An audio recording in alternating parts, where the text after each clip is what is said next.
यह एक ऐसी कहानी है जो आपकी सोच और जिंदगी दोनों ही बदल सकती है। एक वक्त की बात है कि एक बादशाह था। उसने अपने शहर में एक निहायत ही खूबसूरत मस्जिद तमीर करवाई। मस्जिद की तमीर मुकम्मल होने के बाद बादशाह की बेटी ने ख्वाहिश जाहिर की कि जब यह खूबसूरत मस्जिद बन जाएगी तो वह वहां जाकर 2 नफल अदा करेगी।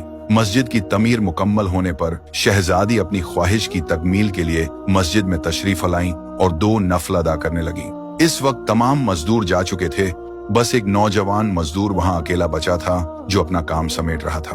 उसने शहजादी को नमाज पढ़ते हुए देखा।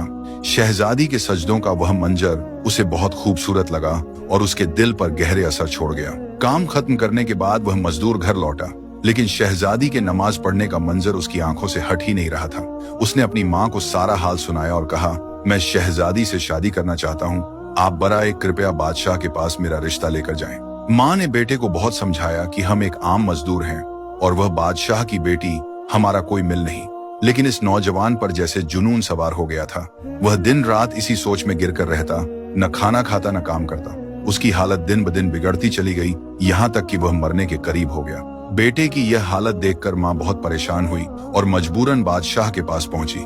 उसने बादशाह को अपने बेटे की सारी कहानी सुनाई। बादशाह ने बड़े तहम्मुल से उसकी बात सुनी और कहा, अगर आपका बेटा 40 रातें मस्जिद में तमाम लोगों के जाने के बाद कयाम करे तो मैं उसकी शादी अपनी बेटी से कर दूंगा। बादशाह ने यह भी कहा कि उसकी निगरानी की जाए और अगर वह एक रात भी न आया तो यह रिश्ता नहीं हो पाएगा। माँ ने घर आकर बेटे को बादशाह की शर्त बताई।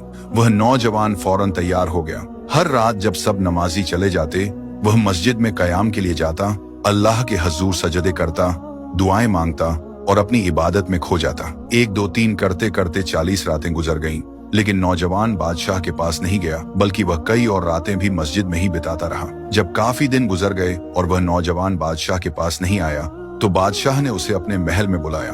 बादशाह ने उससे पूछा, क्या तुमने मेरी शर्त पूरी की? नौजवान मजदूर ने कहा, जी हजूर, मैंने आपकी शर्त पूरी की है। बादशाह ने खुश होकर कहा, मैं तुमसे बहुत खुश हूँ, मैं तुम्हारी शादी अपनी बेटी से करवाने के लिए तैयार हूँ। लेकिन यह सुनकर वह मजदूर मुस्कुराया और बोला, बादशाह सलामत, मैं अब इस रिश्ते के लिए तैयार नहीं। बादशाह हैरान होकर बोला, क्या मतलब? तुम तो उसके बिना जिंदा नहीं रह सकते थे? नौजवान ने बड़े सुकून से कहा, हजूर, आपने मुझ पर बहुत बड़ा एहसान किया है। जब आपने मुझे 40 रातें मस्जिद में कयाम करने का हुक्म दिया तो मेरा मकसद कुछ और था, लेकिन इन रातों में सजदों के दौरान मुझे जो सुकून मिला उसका मुकाबला दुनिया की किसी भी चीज से नहीं किया जा सकता। मुझे समझ आ गया कि मेरी मोहब्बत आपकी बेटी से नहीं बल्कि उस मंजर से थी जहां वह अपने रब के हजूर सजदा कर रही थी, और अब जो मुझे मिल गया है वह सबसे बढ़कर है। यह कहकर वह नौजवान सुकून और इत्मीनान के साथ वापस चला गया।